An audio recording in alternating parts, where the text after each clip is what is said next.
As of 3 a.m. of September 24, 2025, si Tropical Storm Opong ay nasa 825 km east ng northeastern Mindanao. May lakas ng hangin na 65 km per hour at bugso hanggang 80 km per hour. Kumikilos ito southwest sa bilis ng 20 km per hour. Samantala, apektado ng southwest monsoon ang Luzon at Western Visayas.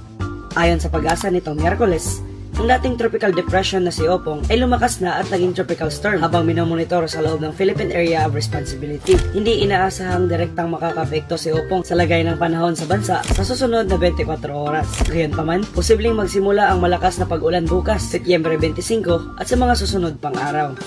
Samantala, nananatili pa rin ang signal number 1 sa 6 na probinsya sa Hilagang Luzon habang papalapit si Super Typhoon Ragasa o Nando sa katimugang bahagi ng China. Ang dating Super Typhoon Nando na yung po tinatawag na sa kanyang international name na Ragasa, huling nakita 540 kilometers kanluran ng Basco, Batanes. Nasa labas na nga po yan ng Philippine Area of Responsibility. Kumikilos po ito pa west-northwest at sunod naman na tinutumbok ito ang southern China. Dahil sa lawak ng wind field nito, posibleng maranasan ang hangin na aabot hanggang 61 km per hour sa Batanes, Cagayan, Babuyan Islands, Apayao, Abra, at mga probinsya ng Ilocos.